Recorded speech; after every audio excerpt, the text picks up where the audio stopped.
for 3 But days. what are your impressions of Mrs. Rutter? Because quite a remarkable story. This lady she was in her early 60s, was she? She was in her early 60s. A lady to the back teeth, beautifully dressed. You'll see it by the photos. Yes, Always wore a hat, gloves, the whole lot. And she was a lady. She was a real lady. And but she heard about these children when she was staying at the Savoy Hotel. And so, without further ado, she got herself onto the overnight train and came down to Katanning on the overnight train. And then apparently she had contacts with a Mr. Curtis in relation to the Seroptimus Club, and he drove her out to the settlement. She said, "I want to go and see those children."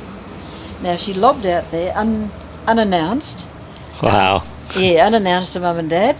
And by this time Mum was teaching the little ones in the another classroom, and the paintings were well and truly being acclaimed all over the place, but she was gobsmacked by it.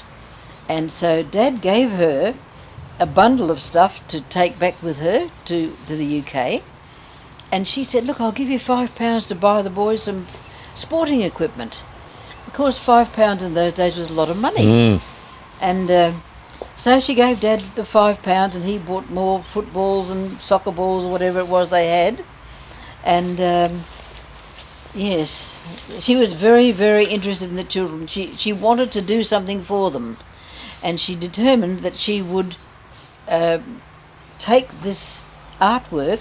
She showed it everywhere, even from when she got that one day at Carrolup.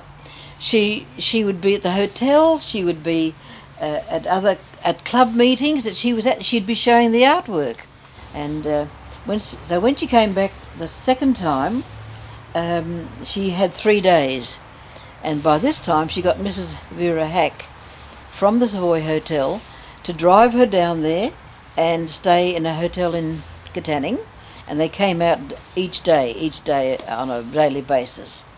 And of course, when I think of it, Carrolup had no facilities for visitors or anything, so Mum would have had to feed them and all that kind of thing, but that was no trouble to her.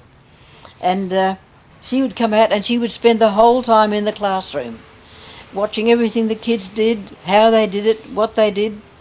And Mrs. Hack took several photos of them all. And Dad, by this time, was very proud of the way the children would, you'll see it in the photos, standing to attention. Yes. Hands out of your pockets. And marching into school in the correct way, and they were very polite, they were very courteous, they're lovely.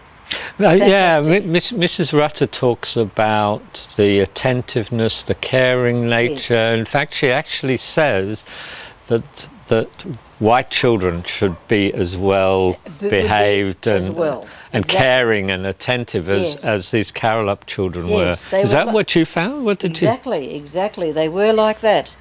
And so she was greatly impressed by these kids, and she wanted to bring some oil paintings down, which she did on that second visit. She brought them down. And there's a picture of her in Parnell, isn't there? Parnell, yes. Yes, that's and I'm sure that had time gone on, they would have switched into oil paintings a lot. Wow. But unfortunately time didn't last. When she got back to England, she took it around to some of the royal houses, like in Holland, because her daughter was married to a Dutchman, and she took it over to Queen Juliana in Holland, and also Queen Mary in England.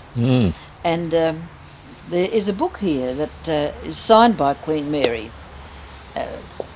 congratulating Dad with the work that had been done. But she took it around to everywhere that she possibly could show it. But she kept up a regular correspondence with the kids. They wrote to her and she wrote to them. Yes. And that was very lovely, the way in which they kept in touch with her.